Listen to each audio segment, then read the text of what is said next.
Hey y'all, it's Ayo here from Noodle Nook. I was recently at a conference speaking about adapting and modifying for students with complex access needs and disabilities.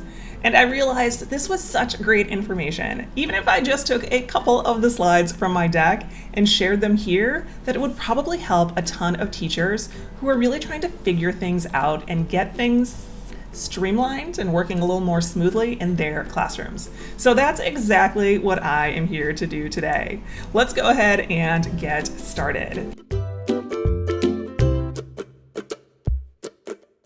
All right, so let's start off with this. Why is it so hard to teach special education? I mean, so hard. Well, I think there's two reasons, really. One is that we spend a ton of our time adapting materials for students. And two, we spend a lot of time modifying things for our students. Adapting and modifying take up a ton of time and effort. And so it really makes sense for us to have a better understanding of what adaptations and modifications really are and how we can adapt and modify things a little bit easier or put supports in place to make it easier for adaptations and modifications to be effective. So first, let's start off with talking about adaptations versus modifications. There are two main levers that we pull as special education teachers when we are preparing materials for our students. And one of those is adaptations. Now, I've noticed over the years that people have a really hard time figuring out what constitutes an adaptation and what constitutes a modification. So let's clarify a little bit. When we provide adaptations, we are helping support our students' access of the learning materials. In other words, we're not changing the outcome. It's like running on a track. We're still working towards the same finish line, but we might remove some of the hurdles to make it easier for a student with a disability to make it down the track. That's what adaptations do. So again, we aren't changing the requirements for a student, but we are giving them added supports like extended time on a test or a test read out loud, or maybe even a communication device so a student can answer a question more effectively. These adaptations are supporting the student to overcome any limitations from their disability and actually be able to access the learning materials and content more efficiently and effectively. Now, that means we are removing barriers, not changing the outcome. So let's dive into these visual adaptations that we can add in the classroom.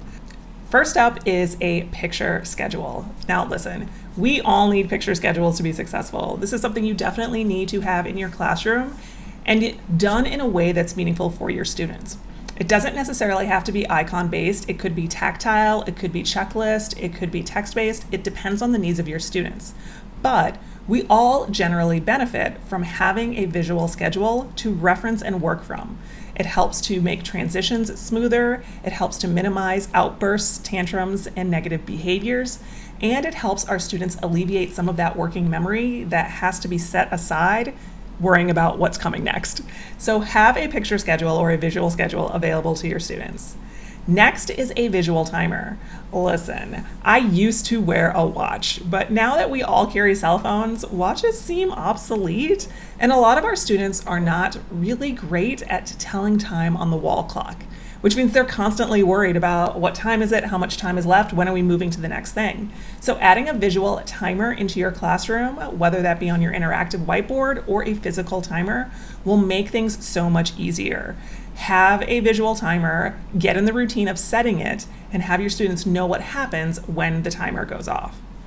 Next are visual cues for instruction. There's a lot of instructional things that we do that we could benefit from having visuals for. And remember, visuals don't necessarily have to be icons. Sometimes we use gestures as visuals. So it could be that you have gestures that help support communication when you're working with your students.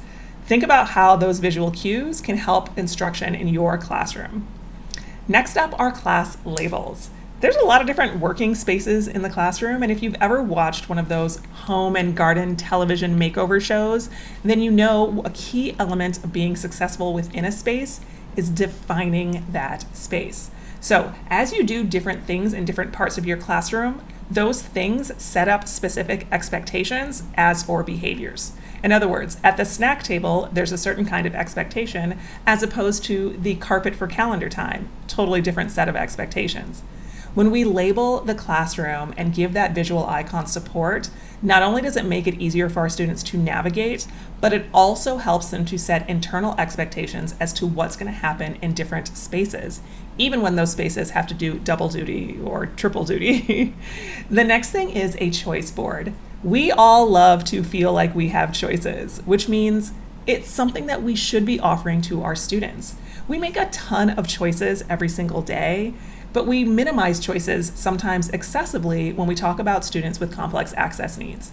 So think about how you can incorporate more choice, more options, more active participation in the routine and structure of your day by giving students options. So incorporate more choice. Choice boards are a great way to visualize that and make it easier for students to exercise and choose, and then voice those choices.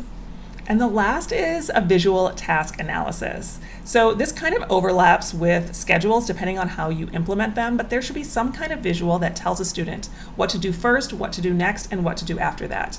You might have a visual task analysis for washing hands, for establishing a schedule or routine, for coming into the classroom. These visual supports help your students to be more independent, and we need that because there's a whole lot of them and only one of us. So incorporate that type of visual so that your students can do more by themselves and not have to come to you to do it for them. All right, so these were some adaptations in terms of visuals that you can add to the classroom in order to remove some of the hurdles that might be slowing your students down as they run down the track towards the finish line of learning. Think about how you can incorporate these naturally into your instruction. And I know this is only one slide of my entire slide deck from this professional development session that I recently did for early childhood, but this visual list, I think, is just a really great hit list of things that we need. So if you would like to join me for PD, definitely check out the description box below. Otherwise, if you saw a visual that you like and you want to incorporate that in the classroom, I will list those down below as well.